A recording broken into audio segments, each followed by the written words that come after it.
What's up, everybody? How you doing on this Friday night? This is your boy Trax. I'm finally fresh back from Disney World, and man, I had a good time. Spent a lot of money, had a lot of laughs with my son.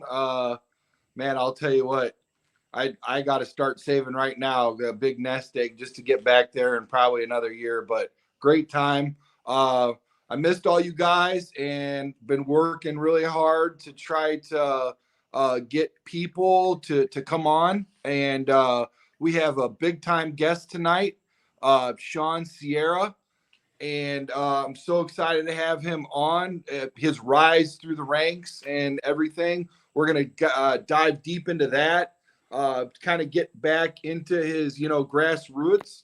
Talk to him and see, how it all started, because you guys all know that we just got started here late February, early March. So we're still greenhorns, and I like to pick, find guys with his aptitude and pick his brain and see how it all went and where he's at now, and kind of get listen to his story. So how you doing tonight, Shawn? Man, I'm doing good. Thanks for having me. Yeah, man, thanks for answering the call. um so you've been really busy, man. I mean, it's kind of a whirlwind to try to keep up with you. I follow your content, and you're always somewhere doing something, like, all the time, man. I live a very boring life compared to what you got going on, brother. But let's get back really quick before we touch base about what you've got, what's been going on here lately. um, if you don't mind, if you could kind of tell our viewers exactly what made you decide to start this up, this whole process, the network and everything, and what you got going on. Um, wow, how much time do we have, dude? Because that's going to take a while. It Well, I don't started want to back. keep you all night, so maybe give me the cliff notes. Started back, and I was teaching. We're talking about 04, 05. Okay. I was a PE teacher, okay, and then Oh, wow. I was in class. We had in the gym two classes in there, and one of my buddies said, "Hey, did you hear what they said on the score?" I'm like, "The score?" He's like, "Yeah, the sports talk radio." So I was like, "Oh, yeah." No, and he said, "Oh, they said this, this, and this," and I was like, "Well, that's kind of stupid." And he's like, "No, you think so?" So we started talking about it. So the seed was planted back then. So then my teaching career was coming to an end. I was really tired of all the politics, all the red tape, and all the BS that education, the direction education was going. And after 14, I retired, and I was like, you know what? I said, I will forever regret not going after what it is I want to go after. I love teaching. I love coaching. I taught for 15 years. I coached football for 15 years. Coached track for like 7 or 8 years. Um, I love the kids. I would never trade anything for the kids. It's just the administration and just the way, as I said, the way the education system was going. So I said, you know what? Let me do this. You know what? I said, people get paid to talk about sports who've never played sports. People get paid to talk about sports who've never trained for sports. Um, the highest level is probably high school. I said, and they say this dumb stuff on the radio, and they get paid for it. I'm like, the views and some of the comments from a lot of people were just really stupid that I was listening to. And I said, this is ridiculous. I said, so um, I said, let me go after what it is I want to go after, and that's to be on the radio. So um, I'd always heard Illinois Center for Broadcasting, ICB, ICB. They changed the name now to Illinois Media School, but so it was ICB. I'm like, you know what? I'll go. I left teaching. I had a buddy of mine who was a pretty high up in a security firm. He's like, dude, he goes, I can get you as many hours as you need. He goes, I have more hours than to work than there are in a day. I was like, okay, great. So um, I was working 56 hours a week, then going to school 3 days a week, trying to get close to my teaching salary while Jeez. still going to school. All right, and it was crazy. It was crazy for a year.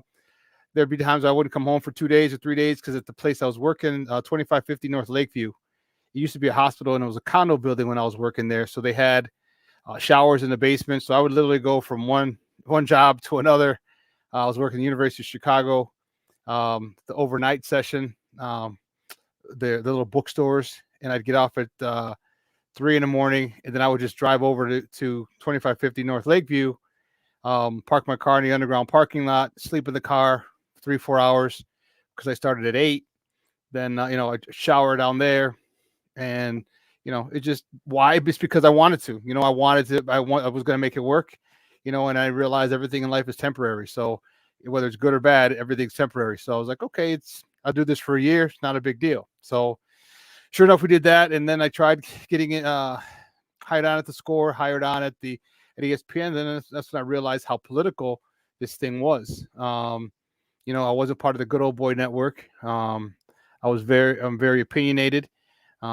I tell it like it is, and if I don't think you know what you're talking about, I'll tell you. I think that's bullshit. I'm sorry, I don't know if I could do that here on your show, but anyway, Fine. okay. So, and I've been a football player, football coach, and that's how I talk. That's how I deal with people. That's how I am in life. If I don't like it, if something's wrong, something's off, I'm gonna call it out.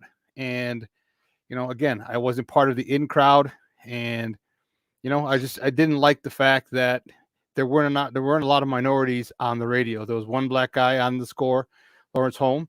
Lawrence Holmes. There was one black guy on ESPN, Jonathan Hood, and that was it.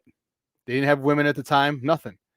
And I was like, you know what? With this thing called the internet, I said I can create my own thing, and let's do it. So I was with a couple of groups, a couple of media companies.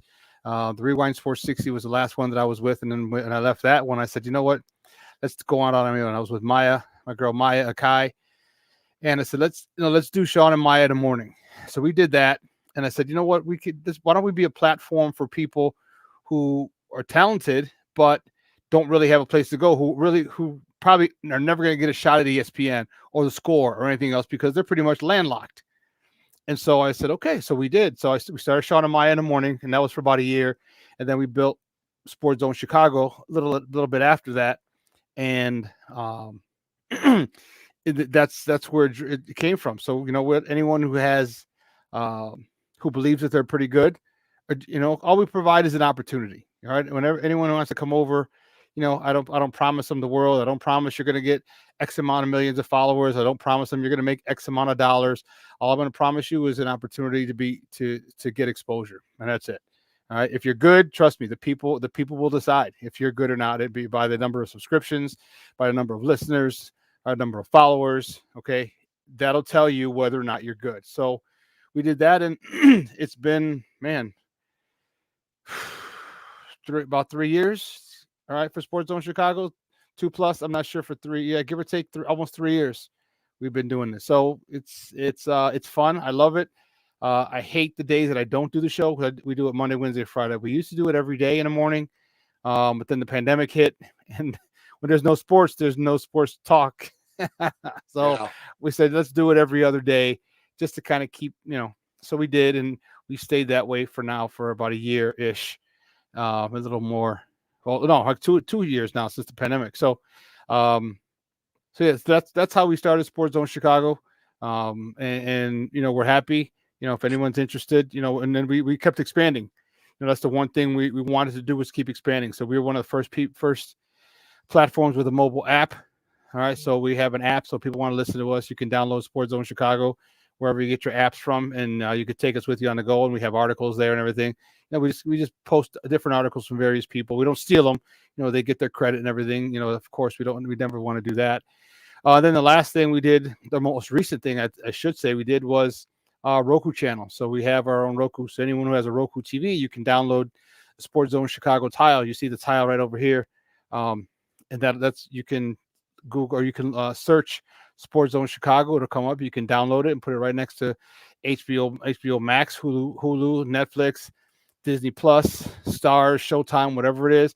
You guys know how to download it. If you don't, you're damn sure kids know how to do it. So you can download it. And it's cool. It's very similar to Netflix, to the way that we have like 4 or 5 different shows. And it goes live. So so my show, Shawn and Maya in the morning, whatever's playing, it cuts off and we go live. It supersedes everything. Then afterwards, we have a loop of the other shows that we have throughout the week that run 24 hours a day. So you can watch us live, you can watch us on the loop, or you can watch us on demand. So you can go back, you can check out the episodes that you want to see, and go from there. So that's one of the biggest things. That's the latest thing we got. Really proud of that. It took us a while to get there, but we got there. And um, it doesn't matter if you're moving, half a mile an hour, 1 mile an hour, or another, 20 miles or 50 miles an hour. As long as you're moving forward, you're moving a lot faster than people who aren't doing anything. Yeah, I've been learning that recently at the gym. You know, just getting there and doing something is always better than not getting there at all. You know what I mean? Man, I'm telling you, and they keep adding up. Little one workout after one workout, it stacks Yeah, and stacks and stacks.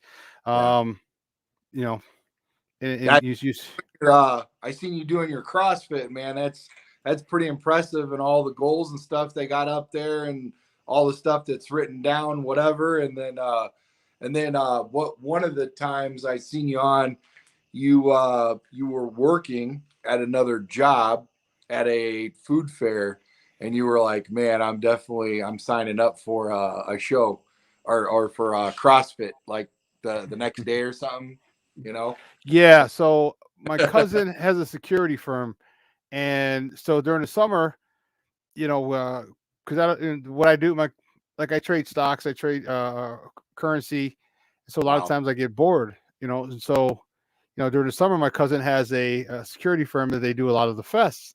I was like, he's been doing this for like 6, 8 years now, maybe 10. And Yeah. so I've been working with him ever since. And, every summer he's like, you want to work this? You want to work that? I'm like, okay.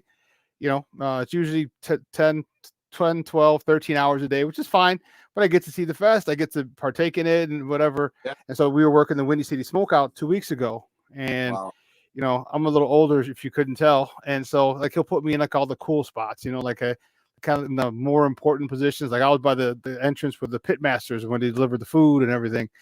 Um, so I became friends with all the pit masters who are going, they come out, they enter and exit that way to go to the bathroom, to go check out the fest or whatever. And the people were so nice, and they were just like, "Hey, are you hungry?" Like, no, no, no, because it was really hot that weekend, if you remember, except for Sunday, Yeah. Thursday, Friday, Saturday, Sunday. Yep. Friday was crazy. Saturday was insane, about 95 and humid. The humidity was like 85, almost 90%. It was crazy. And Sunday it cooled off. So everyone was offering me food. Everyone was offering me water. And some people didn't even ask me for food. They just asked if I wanted. They just brought me ribs. They brought me Mm. pulled pork. They brought me mac and cheese with pulled pork. They brought me turkey Oh. legs. So it was cool and it was fun. I do that with my cousin. Yeah. Often a lot of times during the summer. So that's what I was doing that weekend. That's awesome. So take me through recently. You've been to the Family Fest. You've been through some of the the things going on over there with the Bears. What's it been like? What's the buzz, the energy?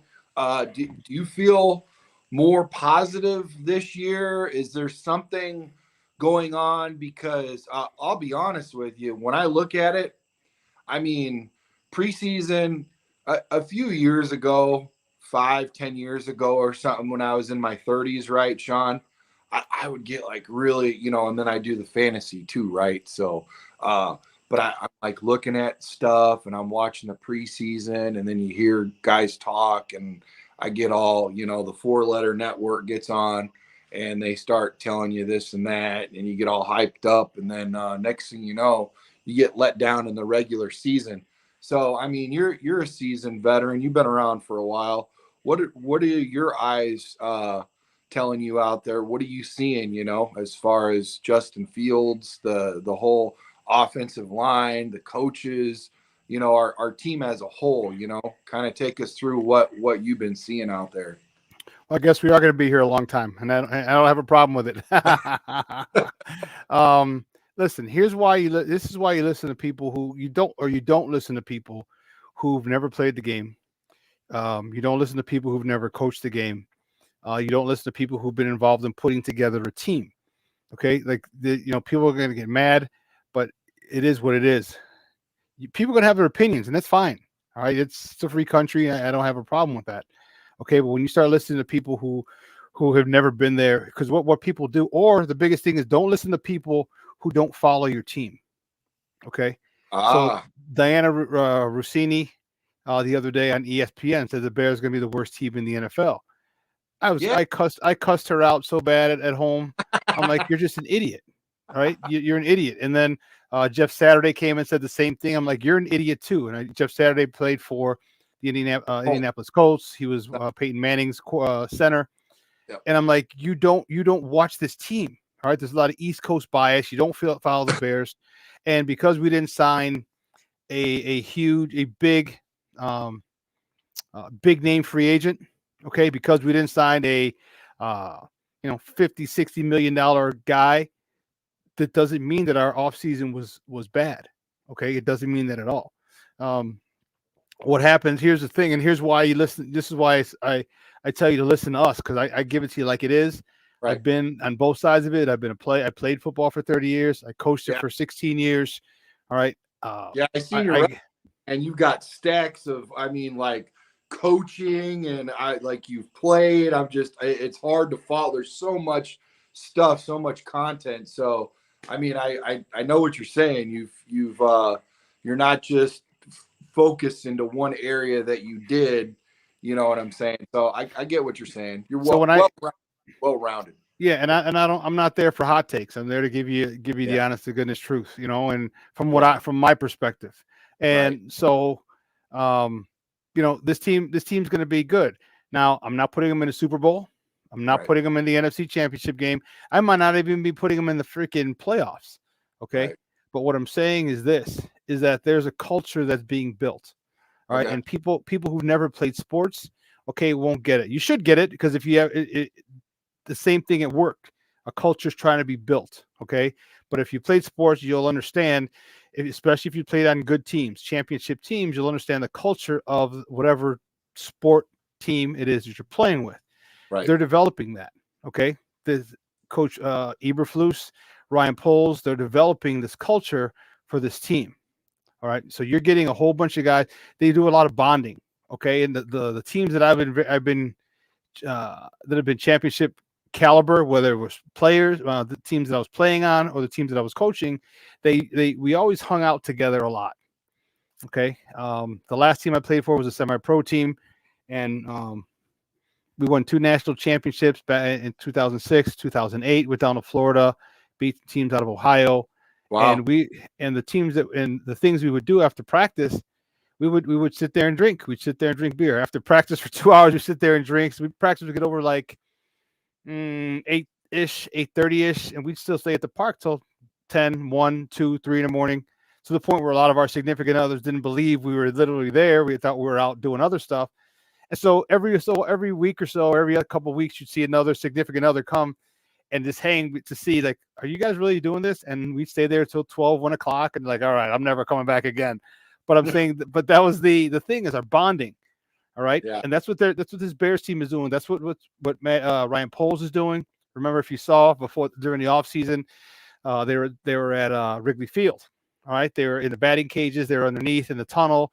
Then they were hitting batting practice. Out on Wrigley Field. You saw Justin Fields, who played baseball, knocking a couple homers. All that stuff is building chemistry, is building a bond. All right, it's building a relationship between those guys where you don't want to let those guys down. Then they did the Sears Tower thing, where the thing tilts out and you're 1,000 feet above the ground. Yeah. Excuse me. All that stuff is cool. All right, all that stuff is building chemistry, building relationships, and that's what he's doing, and I like it. And then the biggest thing that he did was the free agents that he brought in. There's a lot that you have to look at. Don't look at the name. Don't look at how much they signed for. Okay, look at the player. If you check out all the players are fairly young.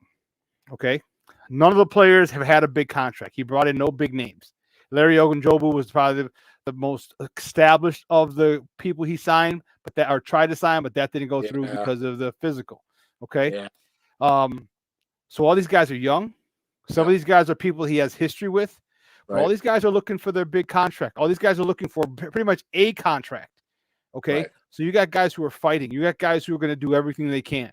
Especially when you're trying to build a culture and you're a head coach and you want guys to do it your way, you're going to get guys at that level, at the pro level. You're going to get guys who are looking for a contract, a sizable contract. And all these guys they're hungry. So look at the guys he brought in. Okay, he brought in Al Qasim Muhammad, who played with him in Indianapolis. He Yeah. hasn't got he hasn't got a big contract yet. He brought in uh, the three technique, um, Jones. like Jones. Okay, he's All right. looking. Yeah, so he was that was probably the biggest contract he had, because we need a three technique, right? He brought in Nick Morrow, the linebacker. All right, Yeah. another guy who's looking for a big contract. He brought in Tavon Young as a slot, another guy looking for a big contract. All these guys are fighting, and then he brought in about 30 freaking old linemen. Okay, looking for that big gig. So you got a whole bunch of guys who are fighting, and the thing about it is and then I'm sorry, Equinemius St. Brown he brought in, right? Pringle he brought in, That linebacker from Pettis. the Colts. Yeah. Yeah, and so Adams, and so these guys. You look at all these guys. Equinemius St. Brown was a stud in high school, a stud in Notre Dame. Right. He just he was in Green Bay. He's familiar with the system. Sure. Apparently, rumor has it he got on Karen Rodgers' bad side, so that's why he was kind of frozen out of the offense. All right, Pringle was with Kansas City, but he was the fourth option. I mean, how could you not? How could you get any higher when you got Tariq Hill, you got Mikael Hardeman, and Travis Kelce? So those three guys garner. But Pringle, if you watch his college tape, he was no joke. All right, this guy was awesome. So they're bringing in guys who fit the system that they're trying to run. That's more important than having just talent. All right, because you get specific talent that's tailored to your system. That's what they're doing, and that's what I really, really like about this Bears front office. They're doing it the right way, and if you look at it, the Patriots. How many Wes Welkers, Julian Edelmans, Amendolas, all the same dude. Literally Utility. all the same dude. Yeah. All the same guy. Just after this guy, his contract or his value went up, shipped him off. Got another dude doing the same stuff that the other guy was doing. Then when he got too big, shipped him off. So they get guys that fit their system. That's what Ryan Poles is doing here in Chicago. Yeah. T-Nick wants to know how you pulled Shawn away from the Sox game. It wasn't easy, T-Nick. It wasn't easy, bro. See, and that is a great question because I'm watching the He's multitasking. multitasking. So it's right here. I might even put it on my holder right here, just the game cast. But yeah, Probably another phone that he's checking out the stocks while he's checking us out and everything else too. Oh no, but seriously though, so I like let's pause real quick there, not to derail your train of thought, but I like what you said. You were talking about all of the myriads of people that they have over there in Kansas City, right? Well, here's the deal I'm going to ask you. How come whenever the big four-letter, network starts to talk about a guy like that and how he could actually become a better, more polished quarterback, Patrick Mahomes, uh, he lost. He lost his best receiver, and now they're saying, well, because he's got to play more and stretch out more and do more, now he could actually become a better quarterback. But yet they look at, the Chicago Bears and Justin Fields and saying, we're not doing him any justice. We're not putting any pieces around him. We're setting him up for failure. Why is it like, it's good for this group, but not good for us? You know what I mean? Yeah. Well, one, Patrick Mahomes is proven. All right, he's proven. All right, so it's easy to say that, but secondly, I don't know what the bias is towards Chicago. I really don't. I really don't, and it's quite bothersome, to be honest with you. Yeah. All right, it sucks, but you know what? At the end of the day, if these guys don't follow your squad, then you have to take what they say. I don't care if they played the game or not. You have to take what they say with a grain of salt, because unless you know the system they're running, unless you know what type of players they're drafting or they're bringing in or signing for that specific system, then you don't know. Everybody's worried about the big names. All right, that's why they didn't go after DK Metcalf. That's why they didn't trade for Terry McLaurin. That's why they didn't go after anyone else, the big wide receiver core. They got guys who are trying to prove something. They end up trading for N'Keal Harry. Well, if you know anything about N'Keal Harry, he was a first-round pick for the Patriots. If you saw his college tape, all he did was he was the master of the jump ball, go up and get it, all right, in college. So he's 6'3" with about a 36-inch vert, 37-inch vert, okay? So the guy can go up and get it. It didn't work out for him in New England. it happens. It doesn't necessarily translate. But you know what? Maybe a change of scenery. And I know he's hurt, and he'll be back in a couple of weeks. But maybe a change of scenery will do him good. All right, because now that was my biggest concern with them was, hey, who are you gonna? You got a defense that's predicated on turning the ball over or taking the ball away, taking it away. Well, what happens when you get it? You get a short field, which I'm sure we're going to. All right, who are you going to throw the ball to? And when they got him, I'm like, okay, now I see what they're doing. So Yeah. I don't understand the hate um, from the four letter network. It bothers me, but at the end of the day, I just let it go because again, you don't really follow our teams very Mm-mm. very intently. So that's why you make asinine statements like the Bears are the worst team in the NFL. Then you watch the game yesterday and the ESPN the broadcast. Like I really liked Louis Riddick a lot before he got turned down for the Bears general managing gig. Because Yeah, me ever too. since then he's a hater. Ever since then he's a hater, and all he did was talk about how shitty the Bears were. I'm like, but are you watching? Are you watching Seattle, which is a lot worse than Yeah. because they're on the same field. Yeah. And so it was frustrating how they were just ready for the Bears to suck and Yeah. then talk about how they suck. And when the Bears didn't suck, they still talked about how the Bears sucked. So I have no idea what the bias is, why it's there for the Chicago Bears. But you know what? It's fine. You know what? You literally could sit there and talk all you want. They're gonna surprise a lot of people. Again, they're not going 12-5, 13-4. They're not doing that. But what I'm saying is you're gonna see a foundation built. So next year, now we're looking at the possible 12-5, 13-4 type of record.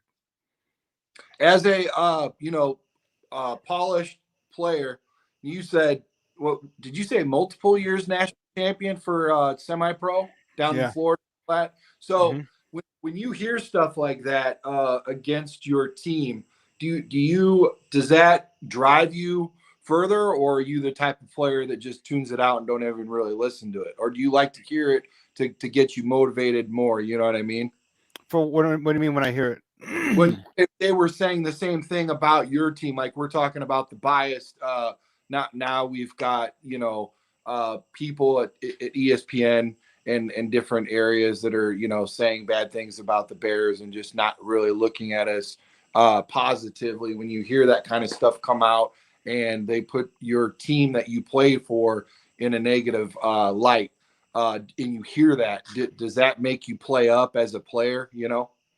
um, Do you think we could a use little that to bit. our advantage this year, or do you think Yeah. most of Yeah. them will follow? You can, you can. A lot of people will, because you're playing for respect, Right. and the biggest thing for the true ballers, you want to play for respect. You don't want to be known as a buster, as a scrub. Right. You use that as motivation. I mean, there's motivation every year. All right, for me, I mean, I'm a little older than a lot of people who watch, and so like I was brought up in old school when I had some phenomenal coaches, and we played for the love of the game. All right, and it's not about how much money you make. It's about winning. All right, it's Right. about the ultimate team sport where I can't I can't do my thing and be as great as I am without the guys in front of me. All right, they have to be really good too in order for Yeah. me to be great. So and then my quarterback can't throw for 10,000 yards if I don't block for him because the guy's coming off the corner. So it's the ultimate team game. It's the ultimate selfless game. Um, and so, yeah, it will motivate you. It motivates guys. All right. But there should be a huge sense of motivation to begin every season. All right. Right. Because, your football career is not very long. And at that point, not everybody gets to play it at that level. So there should be an intrinsic motivation factor. Although unfortunately there isn't with a lot of guys. They get the bag, they're happy, they just kind of go through the motions, they make business decisions, they stay healthy, and it's it's difficult. So, but Yeah. it does motivate people when they hear people talking shit about them. Right. Yeah. That bag thing is real. I played against a team off 87th and Kedzie when I played semi-pro football. I played against them in Chicago, and they said that they hurt our quarterback. I played left tackle. Last year they hurt our quarterback, and they're coming for this one. And I was like, not on my watch, you're not. And the guy, like, he towered over me, but I didn't care what I mean, he was huge. He played for where the heck in Wisconsin for the Green Bay Packers backup squad of Oh, the practice squad. yeah, Racine, was it Racine Oh, Rain? the Racing Raiders. Yeah. Yeah, dude was a I mean, Mhm. like he stood. I'm 6'6". You know, I was Oh like wow. 70, 280. And he made me look small, you know, and he had this bull rush. He just came right in, you know, and I had to figure it out. I had bloody knees and all this. And this was right back when we had the West Niles. I had mosquitoes all over me. I was a hot mess and I was in there. I got to figure it out. So what I ended up doing was instead of absorbing his hits, I got him first. You attacked So them. Huh? so he had to, I fired off the line first because when I first came in, I was intimidated by his size, which rarely happens. But this guy intimidated me. So I was always on the defense, ready to absorb his blocks. But instead, I fired off at him, got my hands in there, quick hands first. Then he had to recover. So that bought me more time. And therefore, I wasn't thrown around like a rag doll. He still beat me the whole game, but he never injured my quarterback, and my jersey did touch the back of my quarterback, but he never went down. So I told him, I said, hey, you might have manhandled me, but guess what? My quarterback's still upright, bitch. You know? So, hey, man, I for hear me, you, man. that's a victory, right? So, No, it's for you and for the team. If your quarterback's standing, if he yeah, doesn't sack your quarterback, and that was the one thing that I always did. You know, I was very fortunate to again have good coaches. So I've been in a good strength training program from high school to college, and then obviously afterwards. Um, you know, I could usually fight with a defensive end or a linebacker, but my biggest thing was that I'd always cut you first. I'd right. always cut you, you know, and especially in the semi-pro Yeah, world, you know, guys got to go to work on Monday. So, yeah, you know, you're not trying to get your knees tore up. So I'd cut you once, you know, and I was a king cutter. I mean, literally, it'd be the last second. You're looking like you're gonna run me over, and I just zoom right through your thigh board, oh, like you man. flip over, and it was so clean, and they hated it. But then it slowed them down, and then Yeah, once it slowed them down, now if you and me want to go hand to hand combat, you know, and fight, and you want to, you know, hit me under the chin or under the face mask and pull. Okay, good. We can do that for 3 or 4 seconds because at that point the ball's out, and you know you're more worried about me than you are about my quarterback. So it was all a yeah. mind game for me. And you know, there was one guy's name's Tim McGill. He went to the University of Illinois. Got a couple tryouts, and he was good. And he played on on this one team. Actually, the team that I ended up playing for, I was on another team first. So he was on this team, and um, you know, he knew I was going to cut. So they snap the ball. I go to cut him, and the whistle blows. It was a false start. I go to cut him, and he just jumps over me, and everyone, the whole crowd's like, "Oh!" And I'm like, "Shit, all right, I got this guy's a stud, dude." I'm like, okay, I'd seen him. He's athletic. I watched film on him. Like, okay, cool. So the next time, I don't know if it's the next play or whatever. So I had to go block him again, and I start leaning down. I kind of tip my head down, I tip my hand, and I start going down as if I'm going to cut him again. And Yeah. he jumps. As soon as he jumps, I pop up and catch him in midair, and I throw him and I pancake him. And now I'm Wow. like, I got you. So now he doesn't know. So now he does. So that negated him because then he tried to beat me with speed. I'm like, well, you can't beat me with speed because I'm just as fast, or if not faster. So we had some phenomenal battles. So I get it, dude. It's all a mind game, and it's fun. Um, you know, it's great. You talk shit, we get motivated, and you know. But it was fun going down to Florida in 2000, so January of 2007. So we were literally there a week and a half, 2 weeks before the Bears were down for their Super Bowl. And then 2 years later, we went for another national championship. So and we won. So So, Sean, I mean, I wasn't, high level, athlete, whatever, D3, semi pro, went to work like you did after I was done, paid to play. But here's the deal.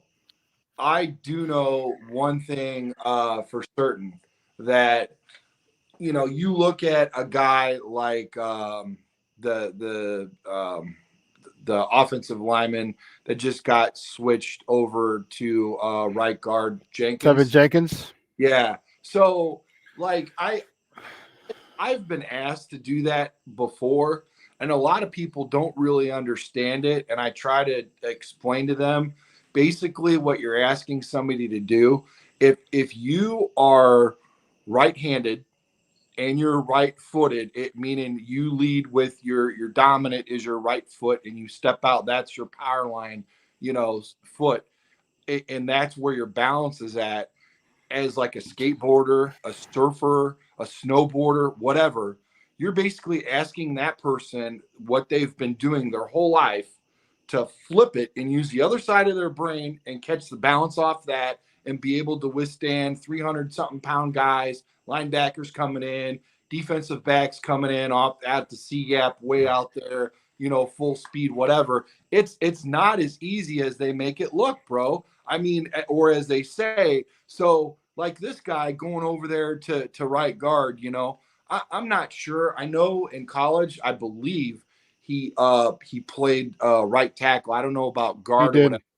I personally, okay, cool. Thanks for answering that. I personally never did the guard. I always did the left tackle because, as I told you earlier, 6'6", Mm-hmm. wide. I could, basically anchor and was good for the pass block. Not so much run block, but I had some strengths or whatever. Um, Here's another thing I'll share with you, and I'm not sure if you were this way or not, but whenever we started, early in the season, preseason, we're warming up, well before all the games count. Um, there's almost like this feel in the air, like everything is like go 50%, go 75%, and you're going against your own players, and it just doesn't feel real. You almost kind of feel like fake, kind of like patty caking a guy, and you're ready to get the handcuffs off and just go full blast and get into a real game against somebody. I really feel like a guy like Jenkins could end up being that dog on our team that we're not really seeing until it really matters in a game. And now that injury from his back is subsided and he had the successful surgery and all that, I think he might end up being just as good of a player that we're hoping that he can be, as well as the Braxton Jones, because I'm hearing a lot of good stuff about Braxton Jones, and I kind of want to know from your personal, because you said you watched the game yesterday and what you've been observing with this offensive line, being the seasoned veteran that you are at offensive line. What are your takes on the whole deal? Well, um, obviously running behind offensive lines for my whole career, Right? I'm always in the, um, film room with them. Can you hold on for 1 second? Hold on Yeah, for one second. Hold on. yeah, problem.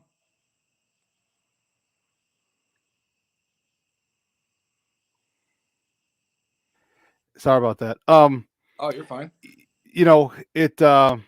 Here's the one thing about Tevin Jenkins. Tevin Jenkins is a monster, and he has an anger issue, or he has anger issues. All right, Oh, okay. they manifest himself on the field. All right, he Mm. plays with an edge. He likes he likes to play to the echo of the whistle. Okay, those are the type of linemen that I used to love running behind. Okay, because those are guys who are literally going to, like my guy on the screen, Armando Lara Jr., my boy Junior. All right, Yeah. he was one of my guards. All right, and he was just a nasty son of a bitch. Okay, and Wow. he would talk shit to you. Um, it's funny. My other guy Caesar, one time he'd say, we had a good run game, and he was like, you know what?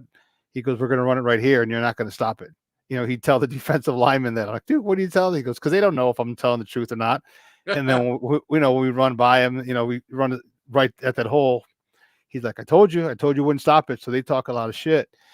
Tevin Jenkins has a big chip on his shoulder. He plays nasty. If you watch his tape at Oklahoma State, he's just a nasty son of a bitch, dude. And this whole issue that they had with him, I don't know where it stemmed from. And there's a couple of theories that I have.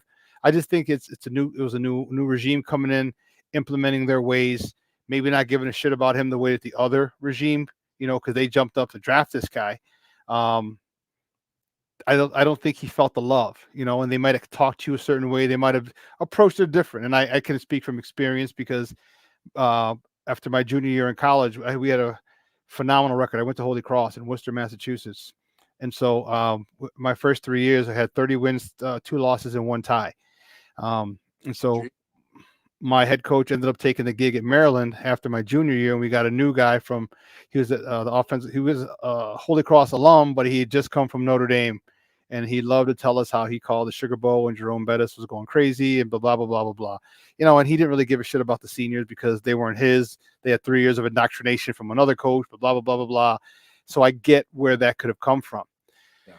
Tevin Jenkins right now, he needs to put everything aside. All right, he needs if they talk to you in a way that you didn't like, all right, first of all, grow up. But secondly, use that as fuel because I can guarantee you, if you start pancaking people, if you start running guys 3, 4, 5, 6, 8 yards out of bounds, okay, trust me, the way that they speak to you will be completely different.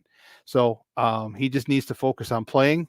He was very happy with being able to finally play pain free. And now he can just, and it's also now he's not on an island anymore. Now he's got some help to his right, to his left. He's in between. It's a lot easier as a guard. You get to do a lot more stuff, especially if they want to. I know it's a zone blocking scheme, Yeah. but that you could call for some fold blocks. You could call for some other things, but you're also chipping and getting up to the backer in certain instances. So you allow his athleticism to come into play. So this guy's going to be he's going to be a monster, dude. And I've seen him really settle in. Yesterday, and as we're going to go on, I can guarantee you he's going to settle in more at that right guard position. And that right side of the line, as long as Larry Borum stays stout, that right side of that line is going to be pretty damn solid. Wow. Okay. All right. And how do you feel about the left side? The left side, Cody Whitehair is good. All right. Yes, And then sir. the left tackle is Braxton Jones. He's I saw a lot of athleticism. I saw a lot of great things with him. Now, can he build on it? We're going to find out. But the people have to remember this is kind of an anomaly for a year. All right. Because what was he, the 5th round, 6th round pick? All right. Yeah.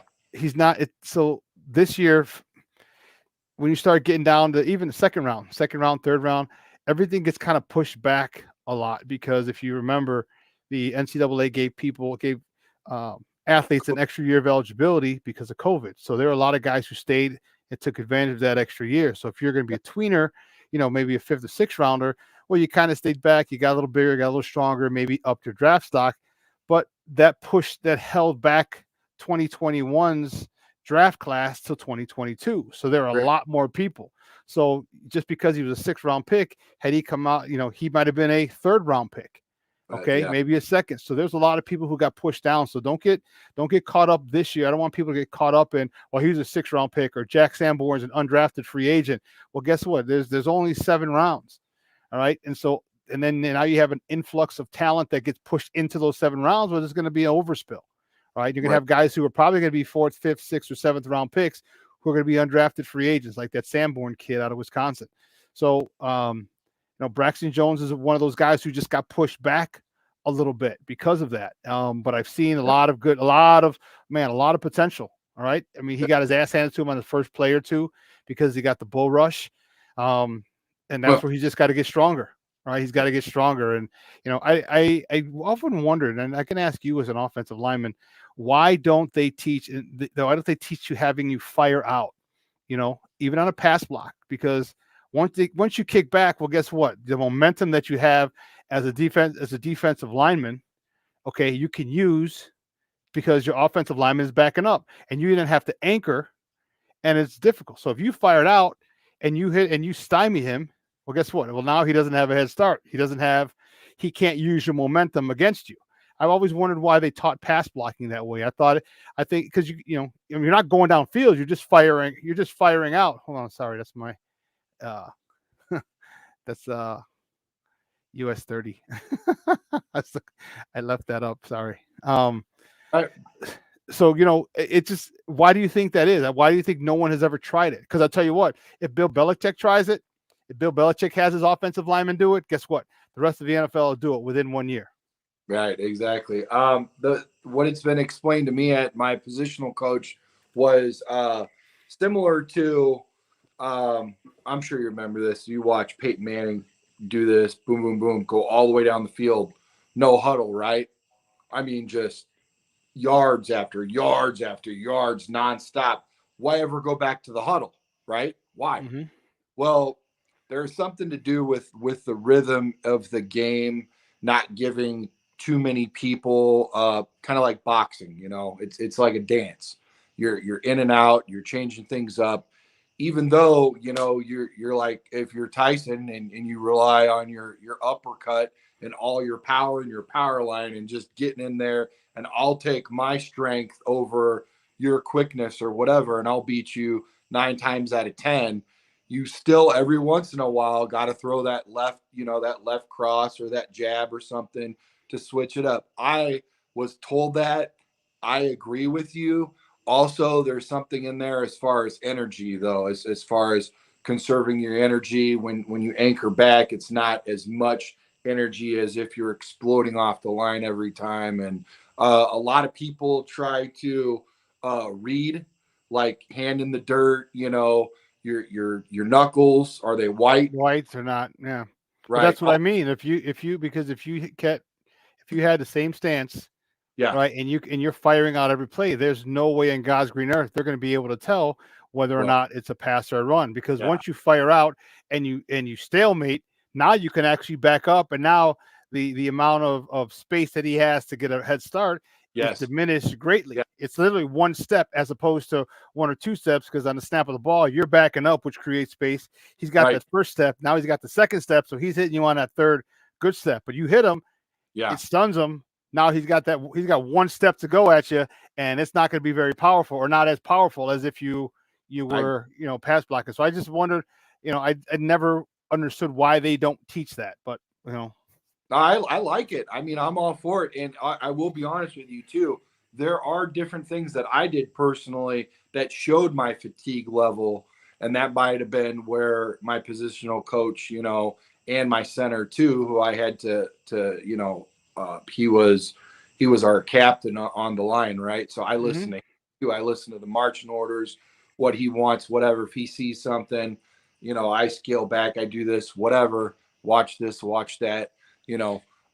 So we work together, and then the guard will come over and help me out. If I this guy's coming in on the inside in the B gap, and I'm just like letting it go, he'll fire out and then help me out a little bit and stuff. So there's a lot of that there too. But there were times where I would show my own fatigue with stuff, Shawn, that defensive players could read, like hands on my hips, or I'd have my hands up, and I'd be like, you know what I'm saying? So, like, I think some of that goes in there, but if you're a badass and you could do that every play, I could see totally where that would work out, where you're just firing off every time. That's yeah, that, that, that's just training. That's all. That's yeah, just training. That's where you do a lot of explosive exercise. You do a lot of Olympic lifts. You do a lot of takeoffs. right. So you from a medicine ball.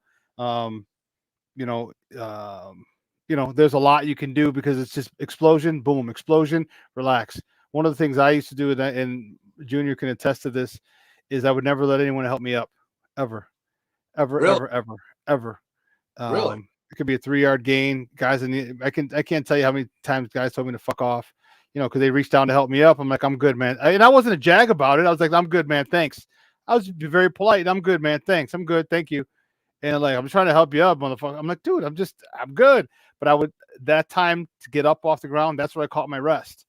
Then Okay, I'd walk back to the huddle. I would always walk back to the huddle, and then our plays were pretty simple. All right. So I'd come back, and if they broke the huddle, I'd ask my fullback or ask the QB. He'd be like, 50s, 50s. He's like 50s. I'm like, oh, okay. So I know 50s like a pass set, so I know where to go, or 24 lead. All right, okay, cool. I got it. So I would do that and conserve my energy, by taking my time getting up off the ground, walking back to the huddle, and then boom, exploding again. So yeah, it's just simple ways to conserve your energy when you a lot of explosion, relax, explosion, relax, explosion, relax. man. Yeah, you know what? If I would have known Armando, or you're saying Junior was such a badass, could have had him on the show tonight, because I like talking to freaking offensive linemen.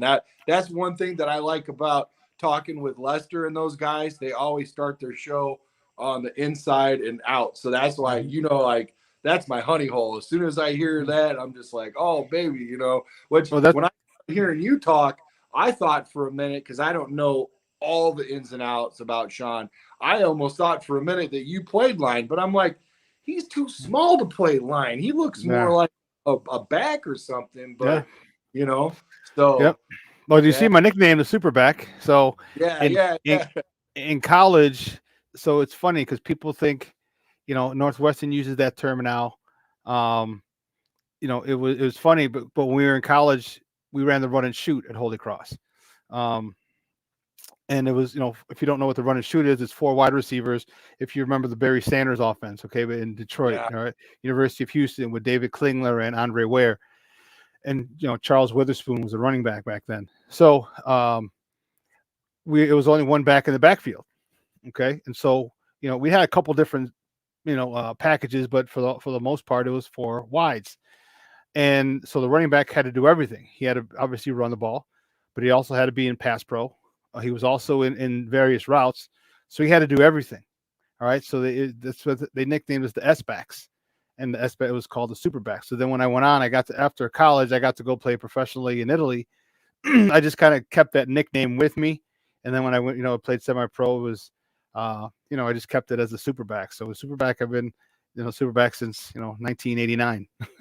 All right. Well, now that I know that, bro, I can ask you a couple other questions about a guy I'm really intrigued about, Ebner. Oh, If dude, love that if son of a bitch, dude. Love if him. you could, I hate doing this because it's unfair at times, but I have to now that I know what your technique is, what your specialty is. Who could you compare Ebner to help us? Former Bear. Former Bear. Yes, Ugh. sir. And if you can't find that, No, we I can go. can't. I can't think of a. I can't think of. Okay, I'll tell you, a former Bear. The Yeah, comparison is a little off because the former Bear didn't have home run speed like Tristan Ebner. Because if I'm allowed, I'm gonna step out of I'm gonna cut her outside of the lines a little bit. Like he reminds me a lot of Reggie Bush, Tristan Ebner. He I reminds me a was, lot of Reggie Bush. dude. His I'm a U. patience. Hey, I don't mean to cut you off, but I'm a USC fan. I'm Mm-hmm. originally from California, Uh and huh. I'm thinking Reggie Bush while you were talking that, Yeah. and we've never had this conversation before, right? Yeah. No. So that's crazy. Home run Uh. speed. That's crazy that you said that too. So watching his tape um, Reggie Bush, also a little bit of Marshall Falk as well. Marshall Falk was a little more jittery, I've but heard that. he definitely has that had that home run speed out of New Orleans. Um, but I watched him. He's got the patience. Like I actually think he's a better zone blocking runner than David Montgomery. And not saying that David's bad, but this is what he ran in college. I'm talking about Ebner. And you wait for a crack, and the cracks are going to be a lot smaller, and they're going to be a lot. They're going to be open. They're going to open and close a lot quicker because it's the NFL. So once he gets up to that speed, my goodness, you know what? He catches and he gets accustomed to that speed. He's gonna do some good things, and I think it's gonna be a problem with um, David Montgomery because running backs are not paid a lot. All right, they're a dime a dozen, and I think if Khalil Herbert, who I like a lot as well, I think he's a better zone. I think those two guys are better zone blocking runners, zone scheme runners than Montgomery. If those guys have a great year, remember this is Dave Montgomery's last year. They might not offer him a lot. They might short him because they already have two guys behind him. I think we could be going into an issue with David Montgomery at the end of the season. Just mark my words. Mark Is my there any words. scenario that you've ran across in your head as a running back, that you could see where we could keep all three? Oh yeah. This year, yeah. But it also depends on Montgomery. He's not. I'm telling you, it's gonna be running back by committee. Remember, Eberflus is coming from Indianapolis, where they had Jonathan Taylor, and they're gonna run the shit out of the ball. All Oh right, my! and so you're gonna keep running the ball, and you're running the ball, and you You know what? like You tie. I love Taylor. I love Taylor. I loved him in Wisconsin. Um, so okay? you got guys who this is what you're going to need. You're going to need, I'd say, next year with a first round pick, you go get a stud tackle or a stud guard, and if need be, all right. But they're gonna interchange these guys. The cool thing about Ebner is that he can, again, like I said with Reggie, he was like Reggie Bush. He can go out in the slot. He can go in the slot. So you can start in a two back set, motion Treston Ebner out. Okay, now get him on a stuck specifically on a linebacker. Okay, and now the linebacker screwed. All right, this linebacker is screwed. So, Yeah. there's I like the weapons that they're adding piece by piece by piece, and they're just it's just going to take time for them to gel. And once they do, once Ebner gets his feet underneath him, like I think Khalil Herbert's going to do much better this year because now, even though it's a new system, he's got a year of NFL experience underneath him. He doesn't have to worry about finding a house. He doesn't have to worry about where to go eat, where to go shopping, where to go this. People forget about the personal things about being an athlete that affect your on the field performance. Everything's settled now. Everything's not moving 100 miles an hour. It's calm, it's cool, it's collected, it's chill. So I think Khalil Herbert's going to have a much better season last year, which means he's going to take carries from David Montgomery, and then if Treston Ebner, picks it up, has a decent year just like Khalil Herbert did last year. These all three guys are going to get carries, and those carries they're going to be taken away from David Montgomery, which are going to affect him in contract negotiations. And now, Shawn, last year, you saw by committee Baltimore. I mean, it was sad, man. The amount of injuries that team was sustained was unbelievable. I mean, Lamar, all the running backs. I mean, but every time another running back would step up, Mm-hmm. they would do good. They would shine. I have heard where they said that they would like to function, and I don't mean if that's like at the upper level that we don't see, like executive stuff, or are they talking about function as a team within the ranks of the players where they would like to see us operate like Baltimore? And to me, right now, looking at that, it kind of makes sense because they don't really have that. I would say, me personally, I mean, I'm a Bears fan, and that's not my specialty, but a little bit more than this because you're a skilled position. I was not. Um, I feel like Mooney is a better receiver than anybody that they have on Baltimore. And the fact remains is all their running backs, and I believe two tight ends, one for sure I know is a freaking stud. Right. But it's basically running backs and then Lamar Jackson. So I could kind of see where that would work out for us. But what do you think they meant when they said that? Not quite sure, dude. I think that You they're never going to heard that want. before? No, not really. But I also think That's what they're okay. trying to do is let Justin Fields grow, Yeah. and the best way you let him grow and develop is to run the ball. You Right. know, and I think that's what they're trying. That's what they're going to do. I think that's Okay. exactly what they're going to do Yeah. with, which is why I don't think they went and got paid a big number one wide receiver because I wanted one, okay, I but did too. if you're gonna run the ball consistently, you need more running backs, more Yeah. quality running backs. All right, so now you literally, what do we talk about with the New England Patriots? Another short white dude who can get open and shake a little in the slot. They had three of them for like a good 10, 12, 15-year period, you know. Yeah. And so you're going to have a running back, you're going to take one out, and they run a little different, but they're still going to be effective. And that's what I think what they're going to do, and that's going to help Justin big time because when you do that, and all of a sudden now he pulls. Now you're going outside zone, stretch zone to the left. He pulls it and bootlegs back out to the right. Well, then now you know, he's out on the edge. Now he's got people coming back across. He's got Cole Kmet. He's got maybe Darnell Mooney. He's got maybe Velus Jones. It's going to be a lot. Or if he wants to run, he's got 4.4 speed. Justin can run. So they're going to do a lot to help him out. But the run game, they're going to pound it. They're going to win by attrition. Shawn, is it possible that if they keep this same system in place, the same style, if they are following Baltimore, that we might not see that home run receiver that we were looking for this year, next year as well? Yeah, it's possible. I could Okay. tell you this, if that's why when they got N'Keal Harry, I thought, okay, that's their dude. All right, because think about it, you have you have N'Keal Harry once he comes back. Okay, you have Darnell Mooney. Okay, you have Equinemius St. Brown. You Yes. got Pringle. Yep. Okay, even Pettis. Okay, and did I say Bayless Jones? I don't know if I mentioned Bayless Jones. So I don't think he did. you got 5 or 6 wide receivers. Yeah. Okay, and I didn't even mention Cole Kmet. That's 7. Okay, Hmm. imagine if each one of those guys have 5 touchdowns. So if you look at a wide receiver and you say this guy had 600 yards and 5 touchdowns, you're like, oh god, that's horseshit. But if you look at 6 different guys who have 600 yards and 5 touchdowns, that shit adds up quick. Yeah. That shit adds up very quick. And not to mention the running back that Justin's going to hit on a swing route, and then you know what I mean. So, I think what the Bears are trying to do, they're trying to say, okay, let's see how good Justin can be, because if he can spread the ball around, and again, when they got N'Keal Harry, I was happy as a pig in slop. I wanted now when they turn the ball over on the 40 going in, all right, now they got a guy they can throw the ball up to and he can go get. All right, but you also have a guy in Cole Kmet who can run down the seam, who can occupy that safety if you're in if you're in man, if you're in cover 1. All right, if you're in cover 2, well, you got Bayless Jones running down one sideline, Cole Kmet running down the middle. Okay, now what do you do? Okay, and you still have N'Keal Harry on the other side, who doesn't need a lot of separation because he'll just jump up and go over and get it. So Yeah.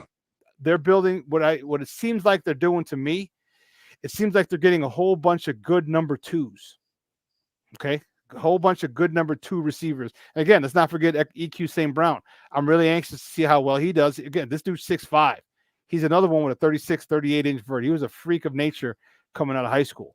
What about the guy that had a really high rating through the preseason? Oh, man, I can't think of his name. Taraji. Yes. Is the like guy who had the one-handed catch? Still might be like on the practice squad, a guy like we fell in love with last year that just kept kind of like hanging out in the practice squad but never really scratched the surface, or is this guy legit could stay? There's a lot of comp, dude. There's a lot of comp, and so I think that it's going to be where he's going to end up being on the practice squad. I think that's where he, the guy who had that one-handed catch. I can't.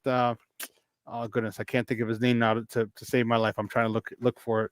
But yeah, he had the one-handed catch, and listen. Here's the one thing: if you notice what Justin Fields is doing, all right. Justin Fields was allowing. Oh, here you go. The receiver, the Simba Webster, Cole Kmet, Coulter, Shea, Evans, Shaughnessy, Newsome, Mooney, Allen, Tonjes. I can't think which one of those 2. But anyway. Junior is asking about a guy named, he said, what about Green from Notre Dame Bears? I'm not sure which Green he's talking about. Okay. I didn't know if that was the receiver you're looking for or what. All right. Yeah. What Justin is doing, and this is what I love when we talk about those guys competing. If you notice the ball he threw to Darnell Mooney, all right, he put it in a place where only he could go get it. Only he could make that play. Okay. When you notice about the throw to the sideline where he got hit when he's coming out of the end zone, and the guy whose name I just can't remember, who made the one-handed catch. Yeah. He put it in a spot where only he could make a play. Justin Fields is what he's gonna do. He's gonna let you make the play. All right. You want to make this team. You want to stay on this team this year. Guess what? You're gonna have to make a play. And when you start making plays, guess what? Justin feels more comfortable with you. Just think about quarterbacks, they get their guy. Well, just think if Justin has the confidence or has like 3 guys or 4 guys that he can throw, who it doesn't matter, he can go to either one of them, because at some point this guy's going to be covered, that guy's going to be covered, but this guy's not. There's only 11 guys and use maybe 5 defensive backs. So the more guys he has rapport with, the more guys that he trusts, okay, the easier it's going to be for him to hit the open guy, which lends further credence to my argument, is that they're trying to get 3 or 4 or 5 guys, 500-600 yards, 700 yards a pop, and maybe 5 to 7 touchdowns. That adds up, brother. You're damn right it does. In one receiver individually with those numbers, like pedestrian. Put 5 of those suckers together. Now you're looking at Justin having a 4,000-yard season, the first in the history of the Chicago Bears. Yeah, and and I would like to add to what you just said too. That would open up him being able to run the ball too, because if you're sitting in the pocket and your guys are running, that opens the rollout that everybody wants to see happen, the play action, all that kind of stuff can open up, and he can scamper off and get what might be for somebody else 5 to 7 could end up being 15 or something, and all that those smart yards where you dash to the outside, it all adds up. But let me ask you this. Mm-hmm. Do you think that it's possible that we might not have the best tight end on our team yet? Do you think they might go get another one? Is that what you're asking? Because Cole Kmet, this is a year that he should break out. This is a breakout year. He's gone to tight end 2 years in a row, hanging out with Kelsey, hanging out with Kittle and some of those other guys. Oh, So he went to that? Okay. Yeah, he's been that 2 years in a row. So this Yeah. is his year for him to break out. All right, and which I said, give me 600 yards, 4 to 7 touchdowns, somewhere in between there. Yeah. Okay, you give me that. If we get a whole bunch of guys between 400 and 700 yards, we get 6 guys between 400 and 700 yards. Holy shit, dude! This team, it's going to be, and this is what I'm expecting because I'm expecting this defense to be takeaway crazy. They're going to turn this defense is based on taking the ball away, so there's going to be short fields. Yeah. Did yeah. Was that in the air? Was that real? Dude, they used to do, and I used to teach it my guys too, the offensive guy, because I was a defensive coordinator. Believe it or not, I played offense my whole life and defensive coordinator my last 8 years of coaching. And we would take whatever, anytime the ball's on the ground, you pick it up and go the other way. All right. If a guy's running, if a wide receiver catches it and just turns around and starts going back to the huddle, knock it out of his hands. Or if you put it down, if it's an incomplete pass, pick it up and take it the other way. And it's all muscle memory because once they see the ball on the ground, they pick it up and score. How many times have we see that so many different times in an NFL game where, they try to blow the whistle or they don't blow the whistle or everybody stops and the ball's on the ground and people just leave it there, but one or two guys will come scoop it up and score. So they're predicated on this defense is going to be predicated on taking the ball away. It's in the HITS program. It's in the HITS acronym. Well, and I'm not trying to poo-poo that, okay? Don't get me wrong. I'm not a negative Nelly, but what I'm saying is, and I know some people come in with all their fancy slogans and they start shoving this stuff, cramming it down your throat. And some players don't really buy into it. And it's not really like part of the culture. It's just like another refrigerator magnet or a famous saying that they have hanging up in the locker room or something. Do you feel like what you've seen so far that they're buying into this? They're all in, dude. They're all in. Like it? Everybody's all in. Everybody's all in. Okay. Remember, you think of all the free agents that they brought in. All right. Yeah. When all the free agents you brought in, you don't have the opportunity or the luxury to poo-poo any acronym or set of accountability that a head coach has. You have to buy into that system if you want, because they have no loyalty to you whatsoever.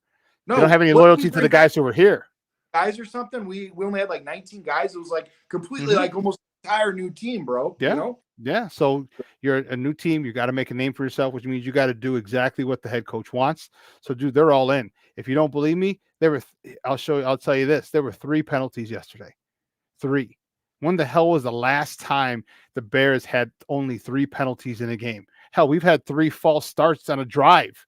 Okay, we had 3 penalties in a whole game yesterday. These guys are playing. They're playing disciplined. They're playing fast, and they're buying everything Coach Eberflus is selling because they're trying to make this team. All right, they're trying to make this team. And Junior puts. Look how many guys are on the ball. I counted so often. I would count. Dude, there'd be at least 7 people around the ball. Get your ass to the ball, and you wanted to be in. And same thing with me when I was a defensive coordinator. I better see your ass in the film before in the screen when that ball is being tackled, when the ball carrier is being tackled. You better be in the screen. All right. Although if you're not in the screen, because you're running down with a wide receiver down the side, the other sideline.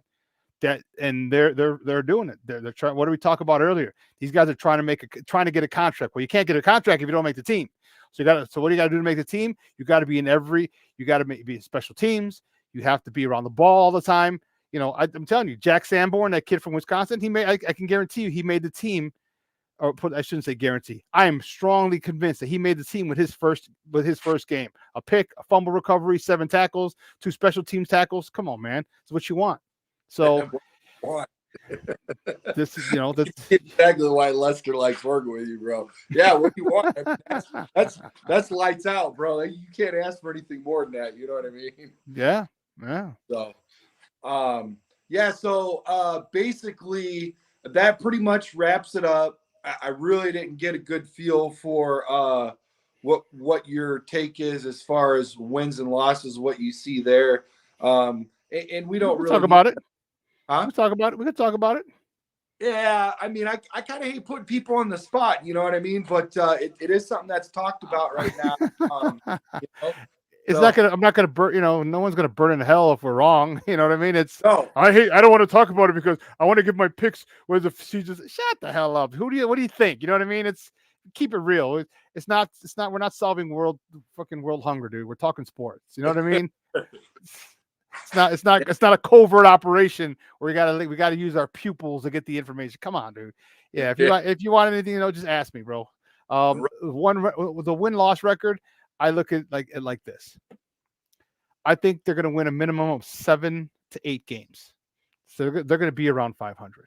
All I'm right. I'm eight, I'm 8 or 9, I which think which actually I'm right there around 500, or I'm tipping the scale one over 500 because now we nine, extra nine game. and eight. Yeah, 9 and 8. Yeah. Yeah, And I think their floor is 7, 8. I'd say 8. I think their floor is 8. I think if everything goes well, then I think they can win 12 if everything goes well. I'm but Sean, painting everything in a perfect, you know, path, perfect road because there's going to be injuries, there's going to be a whole bunch of stuff. But in the best case scenario this year, they can win 11 or 12.